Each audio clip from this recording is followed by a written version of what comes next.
तर नमस्कार मित्रांनो, रेबल स्टार फार्ममध्ये सर्वांचं स्वागत आहे.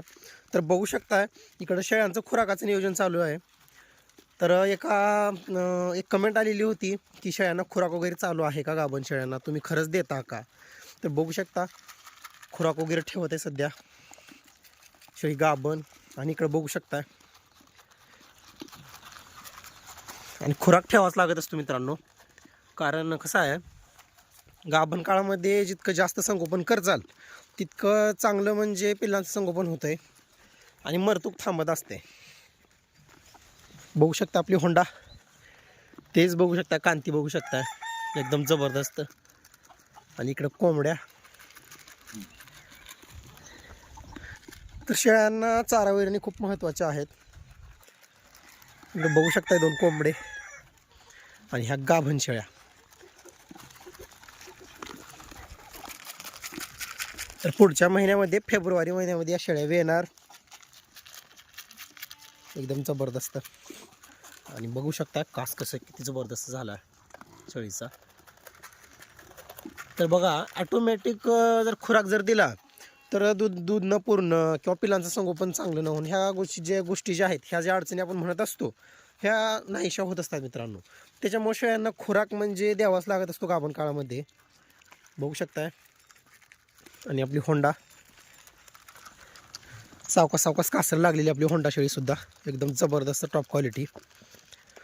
तर 20 शेळ्या म्हणजे असं खराब करून सांभाळण्यापेक्षा 5 ते 10 शेळ्या सांभाळा, पण अशा पद्धतीने सांभाळा जेणेकरून तुम्हाला जबरदस्त नफा होईल आणि उत्पन्न पण चांगलं होईल.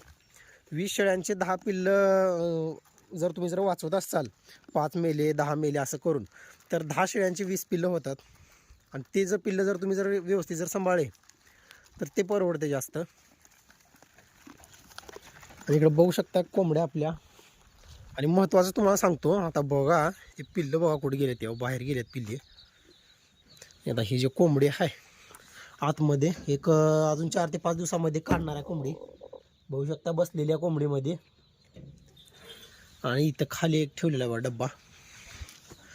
तर अशा प्रकारे मस्तपैकी निसर्गरम्य वातावरणामध्ये आपलं शेळीपालन चालू आहे. बघू शकता तिकडून सूर्योदय. ही एक मजाच वेगळी आहे मित्रांनो शेळीपालनामध्ये. हा एक अनुभव वेगळाच आहे. आणि इकडे बघू शकता हे आपल्या शेळ्या. आणि लवकरात लवकर म्हणजे 1 महिन्याच्या आत आपल्याला शेळ्या आणायच्यात नवीन. मग नवीन शेळ्यांची खरेदी कशी करावी, पिल्लांचं संगोपन कसं करावं, किंवा आपण मेडिकल वगैरे भरणार आहोत 3-4 हजारचं, ते कसं भरावं, खुराकाचं नियोजन नवीन आल्याच्यानंतर शेळी सेट कशी करावी, फिरस्तीमधली शेळी बंदिस्तमध्ये सेट कशी करावी. जशी की आपण म्हातारी शेळी की अख्खं आयुष्य खाण्यामध्ये घातल्या शेळीनं, आणि त्या शेळीची तेज बघा, कांती बघा, कास बघा. आणि बघू शकता तुम्ही किती जबरदस्त झालेलं आहे. कसं आहे, आपल्या जर मनातून जर शेळीपालन करायची जर इच्छा असली, जर माहिती घेऊन जर शेळीपालन करायची इच्छा असली, किंवा जर कसं आहे ऑटोमॅटिक तुम्हाला शेळीपालन सोपं जात असते. फक्त पैशाकडे बघून उत्पन्नाचा विचार करून जर शेळीपालनाला सुरुवात केली तर मग त्या ठिकाणी ते पुरत नाही मित्रांनो, कधी पण लक्षात असू द्या. त्याच्यामुळे जर माहिती पूर्ण जर शेळीपालनामध्ये उतरलं, जर आवड जर भरपूर जर असली, तर 100% शेळी बंदिस्त होते. जसं की आता मी केलेली आहे. आपली शेळी बघू शकताय तुम्ही, तिनं म्हणजे अजून 1 ते 2 वेत होतील जास्तीत जास्त. आणि इकडे हे 2 कोंबडे भांडण करत राहतात सारखं. आता 2 महिन्यामध्ये यांची विक्री करून टाकायची आपल्याला, कारण कसं आहे जास्त कोंबडे ठेवून फायदा नाही काय. एकदम जबरदस्त. तर कशा वाटल्या आपल्या 3ही गाभण शेळ्या, आणि कशी वाटली पाठ ते पण कमेंट करून सांगा. रेबल स्टार फार्मला सबस्क्राईब करून घ्या. काही अडचणी असेल तर कमेंटमध्ये विचारत चला.